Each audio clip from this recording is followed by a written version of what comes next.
Welcome to the Western Bowel podcast series with talks on traditional spiritual teaching and its application in the world today. The intention of the series is to offer something useful for those who are drawn to study themselves and engage practice on the spiritual path. New talks are posted by the first of each month. The content of the podcasts is for informational purposes only and not to provide any kind of counseling, medical, or professional advice. This podcast is titled, What is Spiritual Authority? How to Recognize and Use It. The talk was given by Regina Sara Ryan on September 8, 2018 in Prescott, Arizona.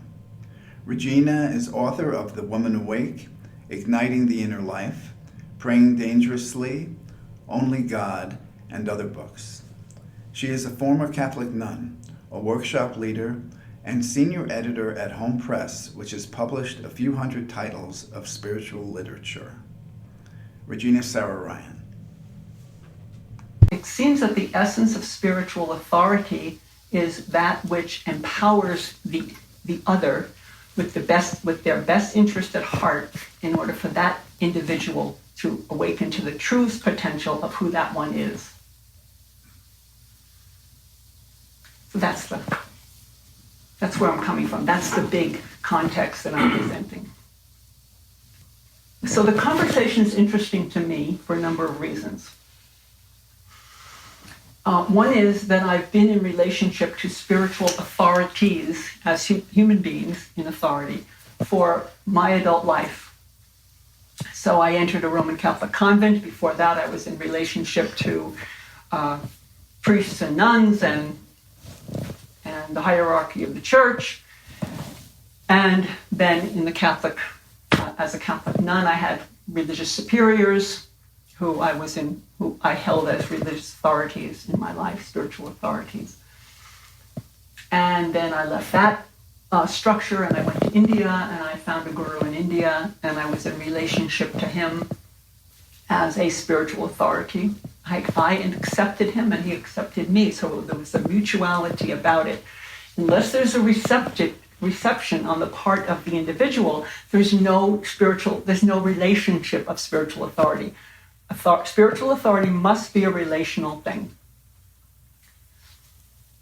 I mean, there is such a thing as objective spiritual authority. We'll talk about that, but mostly we're talking about relative spiritual authority. And then my teacher, Lee, found me, or I encountered him for the first time in 1984. And I was his devotee, his disciple, his student, until he died, until he physically left the body in 2010. And I still consider myself in relationship to him as my primary teacher, and in relationship to his teacher, and in relationship to his teacher, and in relationship to the whole lineage of teachings that were given to me. So I've been a person who's had a lot of spiritual authority. I've accepted it, I've worked with it, I've struggled with it, I've questioned it, and so I'm interested in it. And since my teacher's death in 2010, my community of friends has questioned, now that the body of the guru is gone, who is the spiritual authority? Do we still have a spiritual authority? Where does spiritual authority come from? Are we waiting around for somebody else to emerge as the new guru, as the new quote-unquote spiritual authority? And what would that look like? And what does that mean? And is that ever going to happen? And in the meantime, what do we do? So these are very deep considerations for me and for the people that I work with and live with and love and practice with. So the next reason that it's of interest to me is that I am a great reader. I read a lot of books. I read a lot in the spiritual domain, and I'm also a book editor. So I work with people who are writing books on the spirituality. And I also talk to people in various fields who come in to my life. And I know that whether it's just because there's so much horror in in what's happening among people who were in or have been spiritual authorities. I mean, in the Catholic Church, in the Tibetan Buddhist lineages now, in the Zen Buddhist lineages. I mean, in the Orthodox Judaism lineages. I mean, is there any group that has gone unrevealed about the horror of the situations within these various groups? And so I think the idea of having a spiritual authority and giving a relational acknowledgement, and I empower you to be my spiritual authority, I think is really a very hot issue for a lot of us, for a lot of people. Because we've seen the dangers. We've watched Wild, Wild Country, or we've read all the material about Andrew Cohen and his spiritual community, for those of you who have, and so on. And most lately, the Shambhala lineages with really shocking materials and so on. So there's no wonder that it's a really big question right now. Yeah, but the thing I'm seeing and hearing words like, you have to become your own teacher. You become your own guru. You trust yourself as a spiritual authority. And I get what that means, because I've been with a spiritual teacher, one spiritual teacher in particular, for 35 years now, and others for many other years before that. And I know what it is to have been so worked with and so impregnated with essential dharmic principles and with the type of transmission power that some of my teachers have had, that there's hardly any place I can go and look and anything I can read, whereas what I've been given is not like the glasses through which I view the world, or the very air that I breathe. And so when people say the guru is within, I say, yeah, guru is within. And when I read it sometimes, or when I hear it outside in the culture at large, it doesn't have the same impact. What it has is an impact of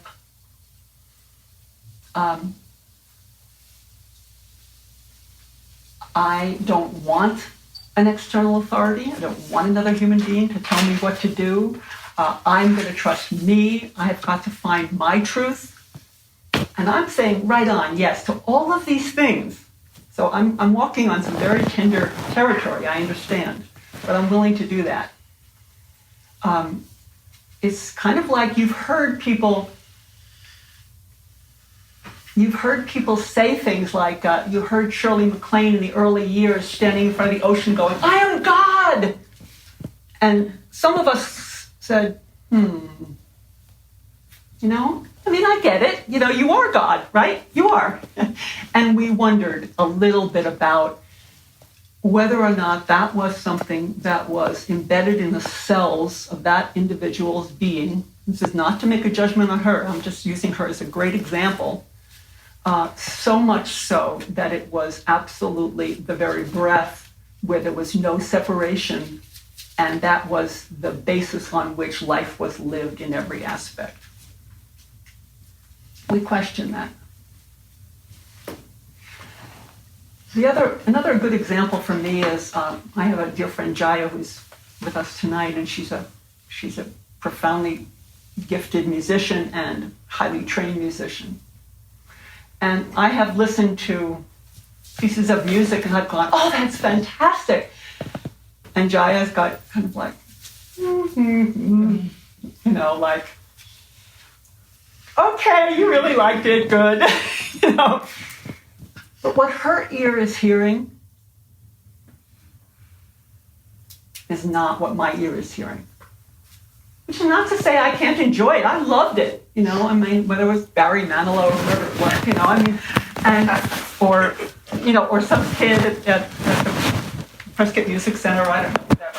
But, I liked it. And then Jaya hears at a different level than I hear, because she has been so deeply trained and so deeply imbued. She doesn't even have to know who the person is or what their training was or anything. She just knows it.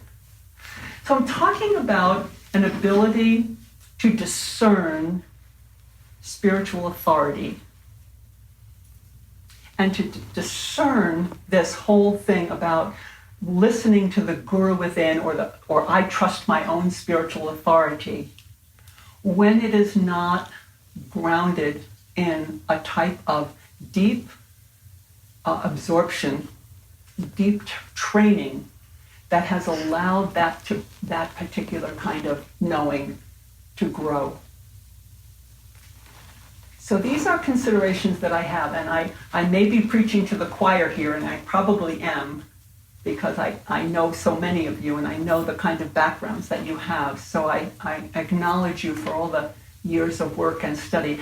What I'm articulating will hopefully be of use to you in going deeper into your own understanding of the why you have a relationship of spiritual authority to someone, or that you don't. Or why someone who comes to you might say, I don't need a teacher, or I don't need a school, a lineage, I don't need a path, because I have my own spiritual authority. And I follow that. So I hope I'm going to raise questions and issues for you that will give you some things to think about. So that's why I'm sitting here tonight.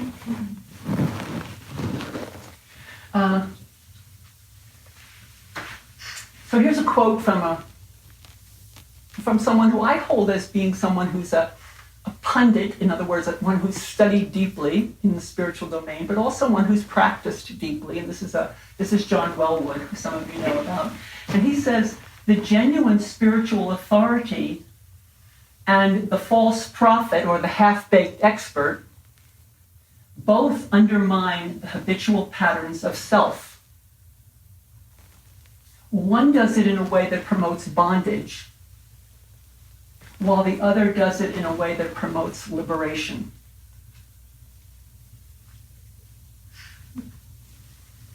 One is promoting a type of bondage, a type of submission that feeds themselves or that feeds the individual, in the sense that they are becoming more bonded to this idea of the separate self, whereas the true spiritual authority is one who's going to undermine, who's going to cut through, which is why it's very difficult to discern spiritual authority, because some of them don't look so sweet and nice.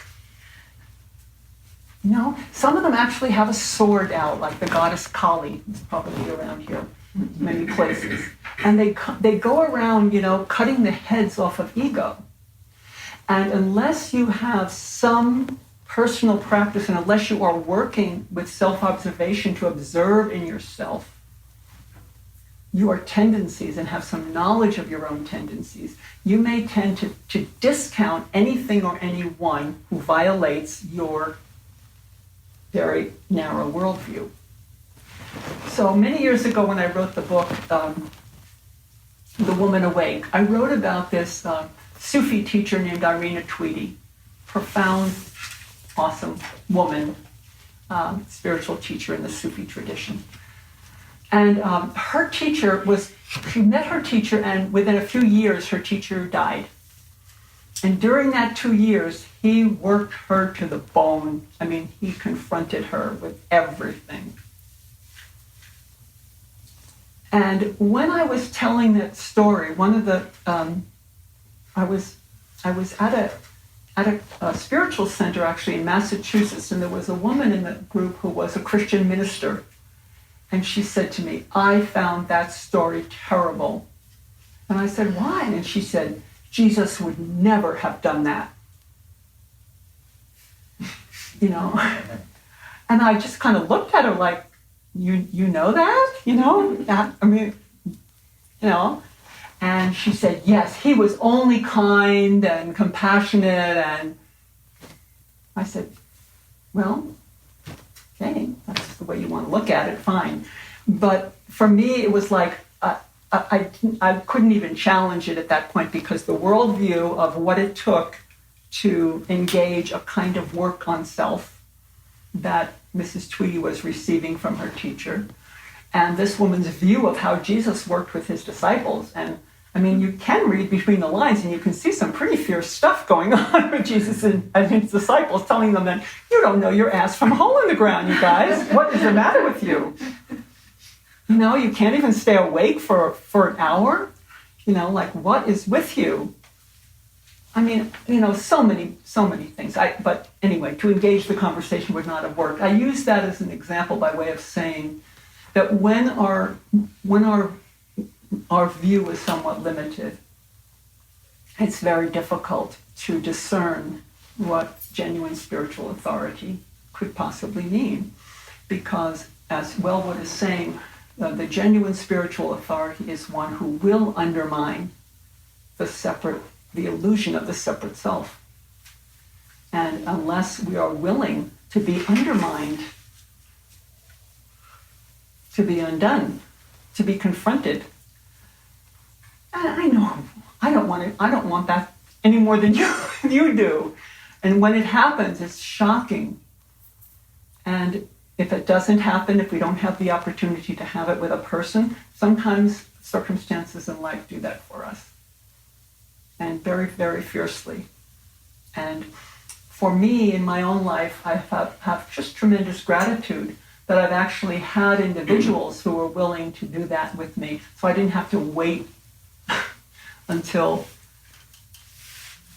a diagnosis of some serious illness or a tragedy that was going to shock me into that I actually had resources being, I was invited into building a body of practice that allowed me to deal with resources with these oncoming things. So needless to say, I have a bias in favor of establishing some kind of relation to spiritual authority.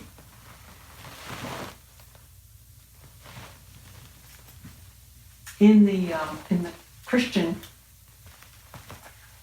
fathers and mothers of the desert, in their tradition, and these were the people who left during the Holy Roman Empire. They did not leave because of the indulgences of the Romans and the indulgent life of the Holy Roman Empire. They left and went out into the desert because the church had become the state religion. And they knew Constantine had become the emperor, he was a Catholic, and he was going to take over, and he was going to make everyone, it was going to now be the world's religion. And the fathers and mothers of the desert knew that that was the death knell of the true spiritual life. So when we are dealing with any kind of world-dominant religious force, we have got to be even more discerning and more careful, because the line between power and success in world domination with these kinds of principles is more dangerous than anything. So for me, that was a very interesting thing, because for many years I thought that the fathers and mothers of the desert went to the desert because they saw the degradation within the Roman Empire. And that's true, it was pretty degenerate. But the main reason, as I've been studying lately, the main reason was because of where the church was going as a political force. So those of us who wish to walk a path, we have to know that while at the same time we may want to engage a system, a practice, a teacher, a tradition, a lineage, we also have to be tremendously discerning, and we build that discernment by our practice and by the use of our discrimination to find in people of authority, in people who have some kind of spiritual street cred, someone who has, who manifests something that we get as being real, not just who can say it, but somebody who can actually be it. We want it and we need it, and we know we want it and we know we need it. You know, I mean, we want it in our medical professionals, we want it in our body workers, we want it, you know, we want it in our economists, we want it in our landscapers, we want it in, you know, we want individuals who have some degree of expertise and who are standing in a place of some kind of authority, and we're willing to pay them for it. When it comes to spiritual authority, we're talking about something a little bit different, because the payment is not just from our Medicare card or our credit card. The payment is something that has to do with some of our very dearly held belief systems, some of our very dearly held habit systems,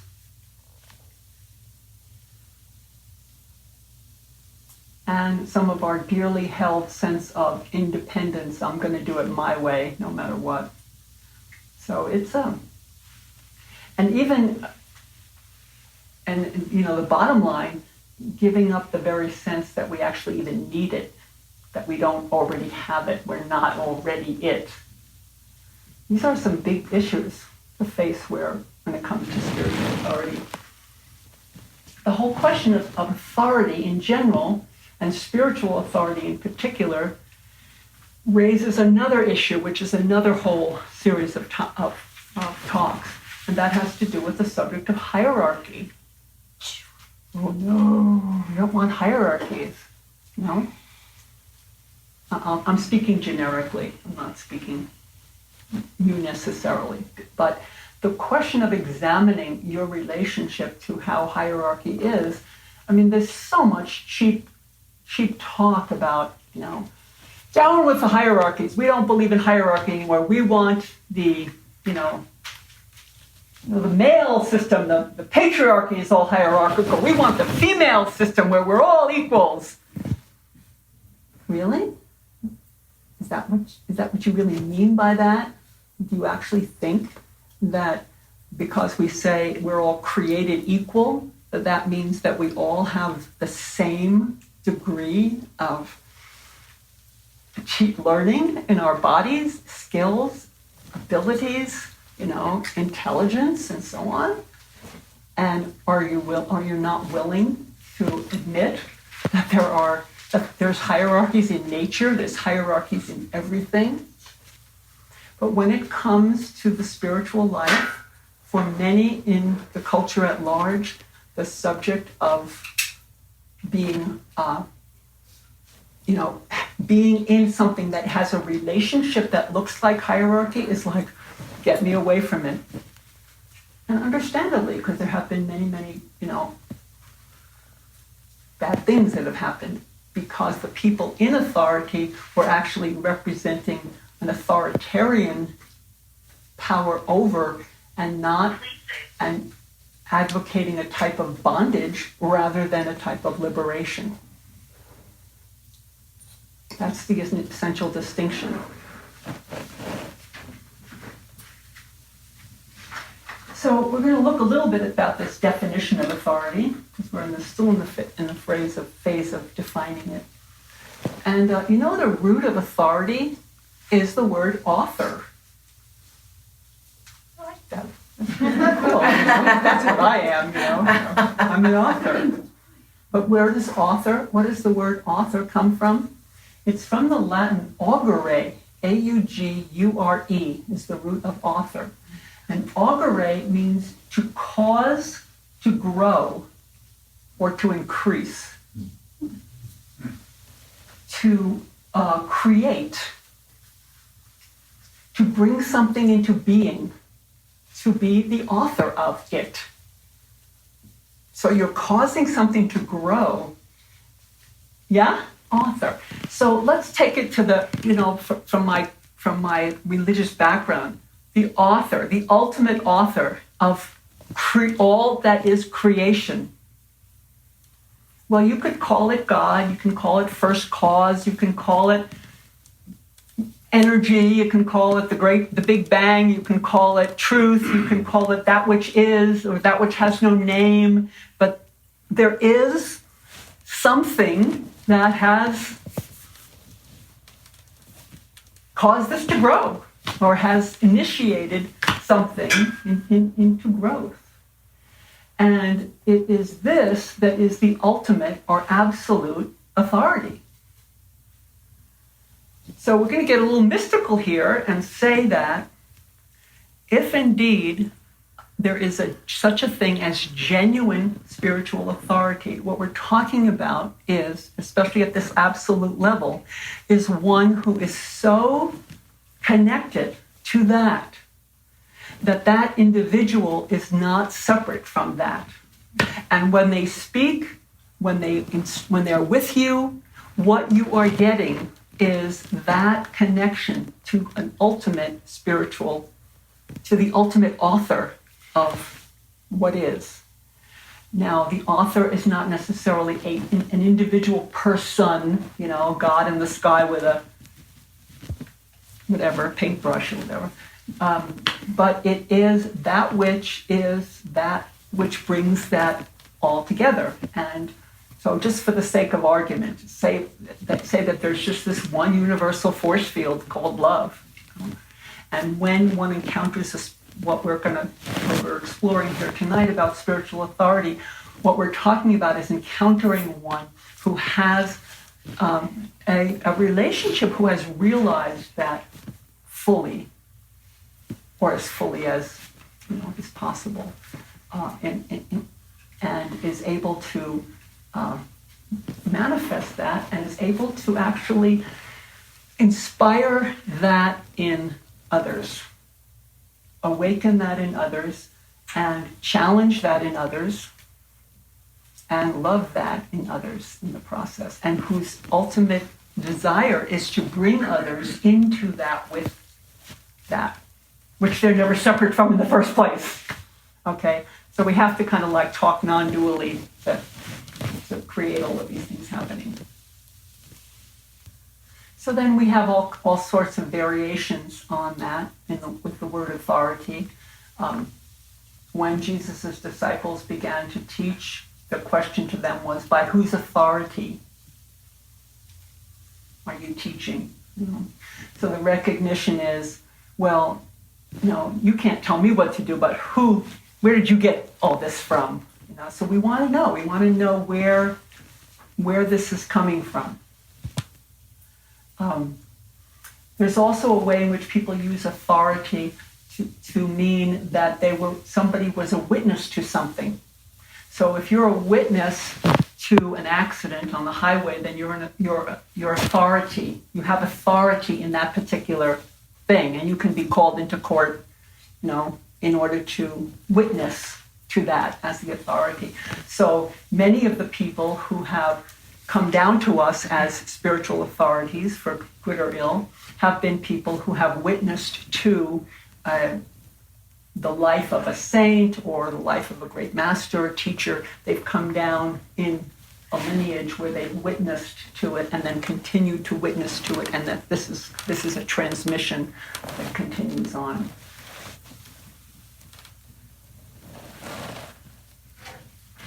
So this is a little bit about defining it, all right? Let's move into the second part, which is recognizing it. For a lot of people, they come into relationship to a spiritual authority because of a type of necessity and desperation that has been revealed to them or has occurred for them in their life. Perhaps they have tried everything and they recognize that it's just not working. and they are looking for one who can guide and support them in making. I really get this because I am always praising God for the wonderful miracles that are happening to me every day. And I'm like convinced that, this is like, I must be doing the right thing because this happened and I wasn't going this way, but I turned up going this way and I got this job and this door closed and that door opened. And I'm like, that's great. And I'm praising that. But I'm not necessarily praising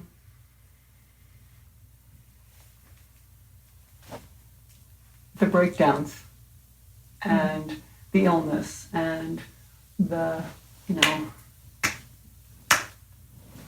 walls and the shocks. The shocks. There are shocks. There are big shocks, Without the element of recognizing the truth of our need to have ourselves undone and to recognize the places where we are not in alignment. We are not being a spiritual authority to ourselves because we're not trustworthy. I am not being a spiritual authority to myself in all the areas where I am not trustworthy to my own word. And to be able to see the places where I'm not trustworthy to my own word is so valuable.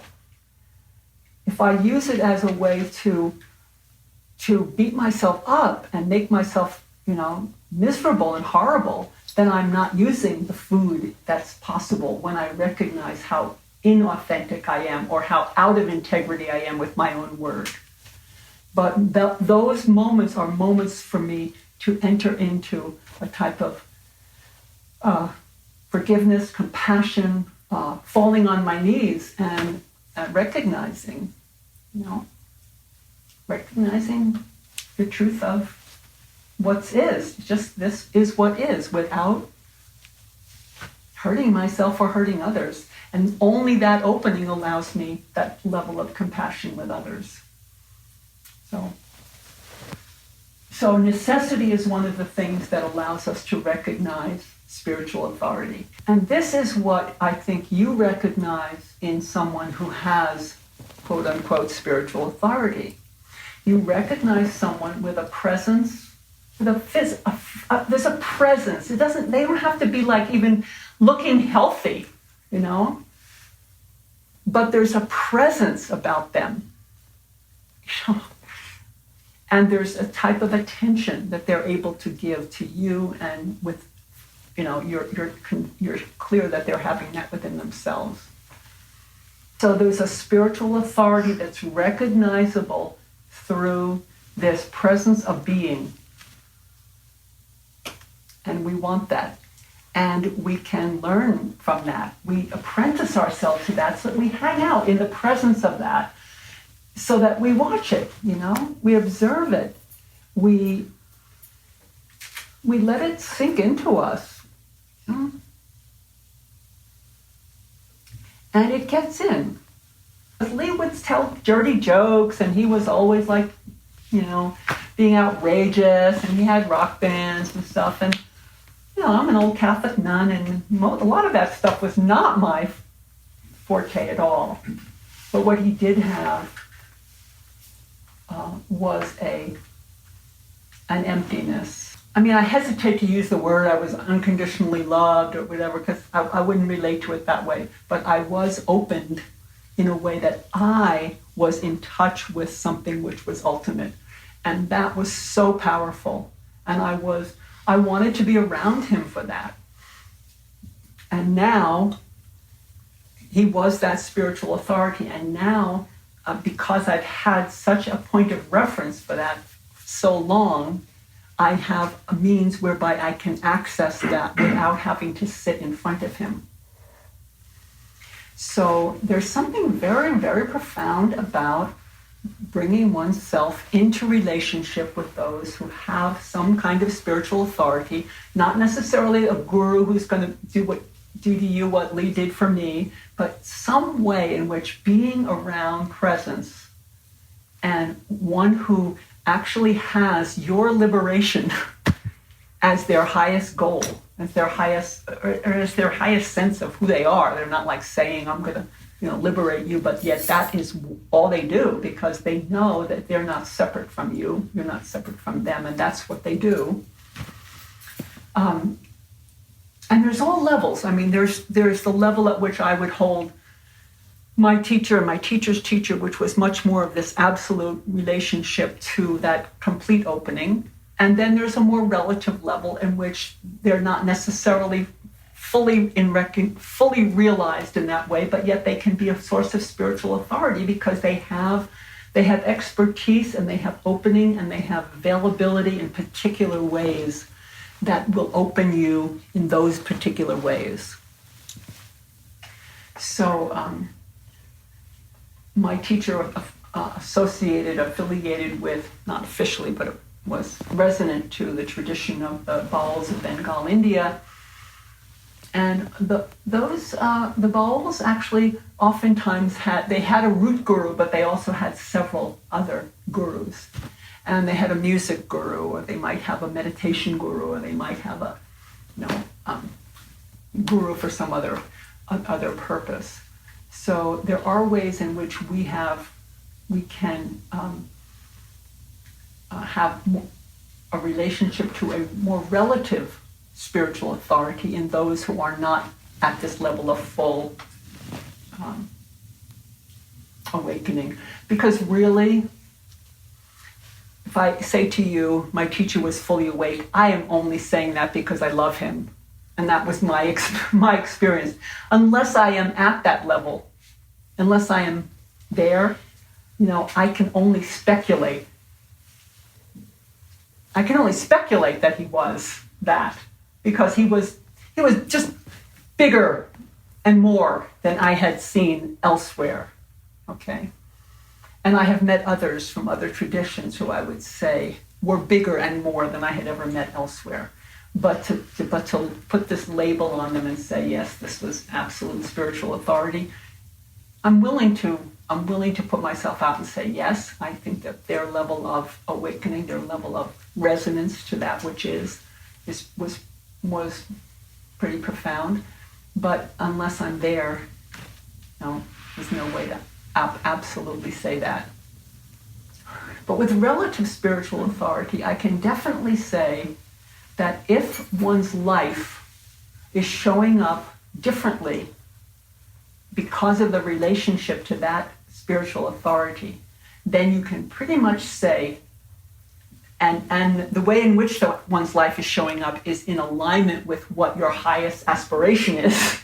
You might start gambling or something, and that might be the way your life changed. I'm talking about something that's your highest goal, something where your longing is to recognize truth, or your longing is to recognize compassion and to be observing in yourself that your default is no longer criticism. There's actually a tiny space now, and you can go, oh, maybe that person's suffering, and that's why they did that. And there's actually a change going on because of that relationship to that relative spiritual authority. And there's no one way that's going to show up, because just like there's no one system of training a dancer. There's some people who train dancers in one way, and some people who train dancers in another way, and some people do it this way and that way. Or psychotherapists. Some psychotherapists work this way and so on, and yet they have different results, and they can all have very good results. And a lot depends upon the person. So the ones who we're in relationship to as spiritual authorities, boy, I'm talking a lot. Time is short, we're going to die. At least I am. I don't know about you.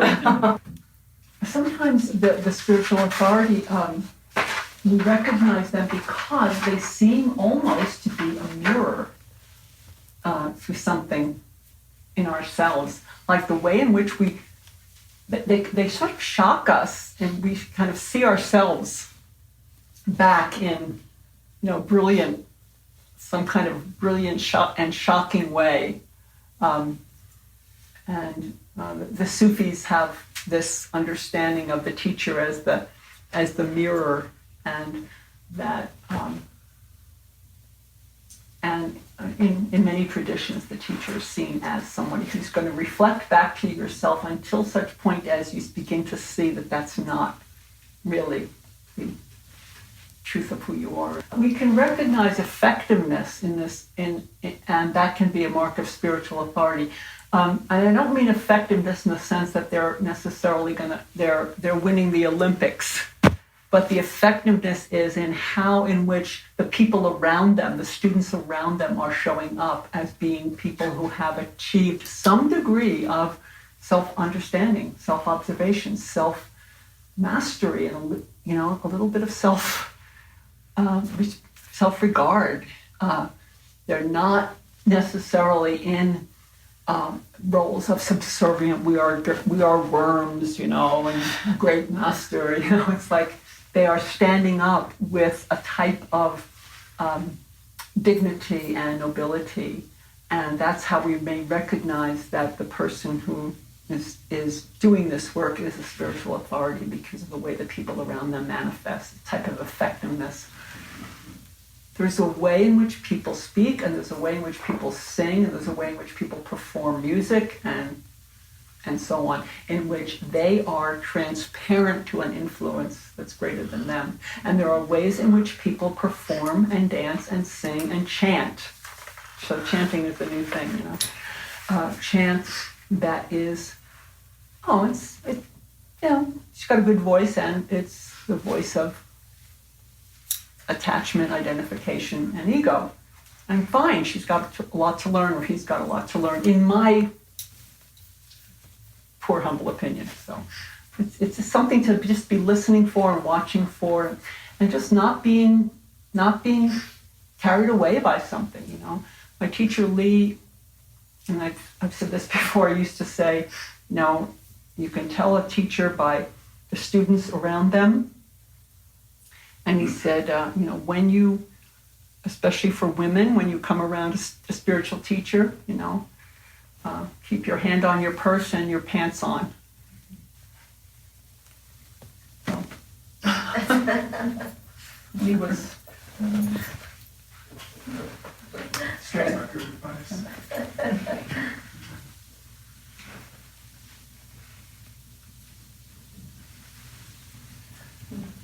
So, we've talked about recognizing it, we've talked about defining it, and then let's talk about using it.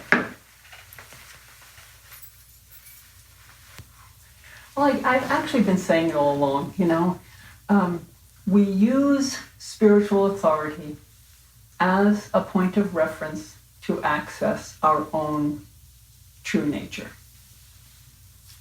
Period. We use spiritual authority as a point of reference to develop greater trustworthiness to ourselves. We use spiritual authority as a point of reference to begin to live on the basis of what we know and to stabilize in what we know. Because a lot of us know a lot, and we could even articulate a lot, but we haven't necessarily stabilized at that level yet. So it's almost like we can talk about from the next level, but we haven't stabilized there. When I first came around Lee, he had me write a book, and he wanted me to write about the teachings that he was presenting. First of all, my life and how I had gotten there, and then about the teachings that had impressed me. And I kept saying to him, I know about these things, but I haven't lived them yet. And he said, yes, of course not, but you must articulate them. And then that's what your work will be, is to live into what you are articulating now. So just because we can articulate something does not mean we have stabilized, that we are manifesting that as our everyday life. And it's very important to keep that in mind. And it's very important for anybody who does public work. And God help me, please. Because if you there's no way in which people will not make projections on you and assume that because you can articulate it, you are stabilized in it and living it. But you don't necessarily have to have that in order to be able to articulate it. But you want to be able to make it clear to yourself that, yes, I can articulate that. I can see, that non-separation, the truth of non-separation, or I can see that I am God, or I can see, that God is love and all that. But have I stabilized in that? Is that the truth at the cellular level for me? No. But telling ourselves that truth, that's how we use spiritual authority, that's how we use the teachings in general, is as points of reference that we can then work with over a lifetime. We let a spiritual authority create an edge for us, which allows us to honestly see if we are indeed creating our own work, or we are simply indulging in coziness. The edge doesn't mean that you have to be on the front lines. The edge is something that is like the next edge of sadhana, the next edge of spiritual practice is learning patience, is learning surrender, is learning, honoring and respecting this other. To create one's own work is a really interesting topic, and probably we've had talks about that here. I don't know if anybody's giving a talk on that subject, but creating one's own work is really a sign of spiritual maturity when you are able to say, there's no top end here, there's no end to this path, and if I'm going to keep going, then I have to keep working the edge. And what's the edge? What's the edge? The edge is not necessarily what we might think it is. If it's if it's indulging in coziness, then it's not an edge. Unless you have been a fierce, demanding, rigorous, aggressive type all your life, and maybe to relax and allow some softening to take place. Maybe that's the edge. That's a really hard one. That's a really hard edge.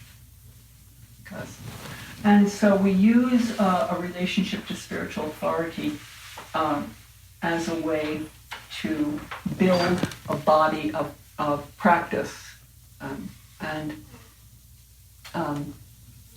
So many different traditions have so many different practices, but are we building a body of practice such that we have a type of discernment, so that we are like the musician who hears distinctions, that we are like the singer who, attuned to that? Are we listening deeply to sources of wisdom, to sources of spiritual wisdom, and are we deeply listening within ourselves?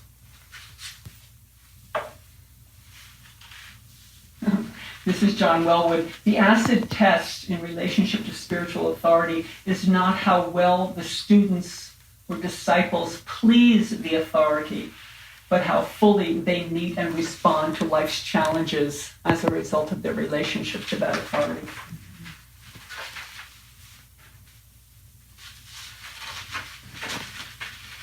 The ultimate criteria for judging a spiritual authority is whether they guide their students towards a more authentic, transparent quality of human presence and being in the world.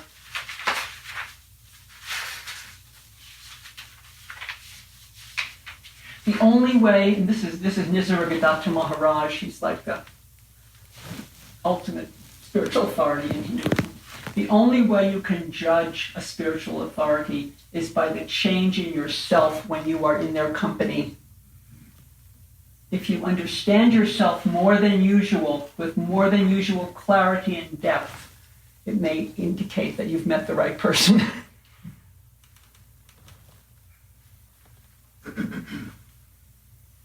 The Buddha advised that if you recognize a teaching by how much it has helped you or those in the teaching to reduce the afflictions of attachment, aversion, and delusion?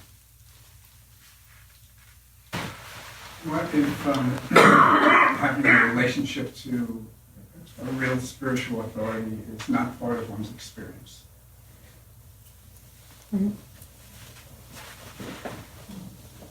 Well, the thing is, one doesn't necessarily have that, but if one is showing up here, and I'll just supposing there was somebody here who had no relationship to any kind of a human person,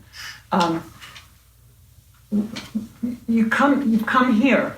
This is where you came on a Saturday night, and what is it that brought you to examine, to ask the question, why did you come here tonight? What is it that's moving you to come here is the beginning of the search for an inner sense of truth, to look at something for yourself. And as the process unfolds itself, you hear the idea that there is, oh, you mean there are these people who actually exhibit presence of such a degree that you are like emptied in their presence? That is just the fact that one hears that such a thing is possible opens the next door to the next chamber. And then the longing arises, well, maybe I could meet such a one. And maybe one begins to look, or maybe one begins to listen, or maybe a friend says, come and hear this woman. She's pretty cool. I've found some really good things there. And that, it all begins. So it begins in this room right here in Prescott, Arizona. It all starts here.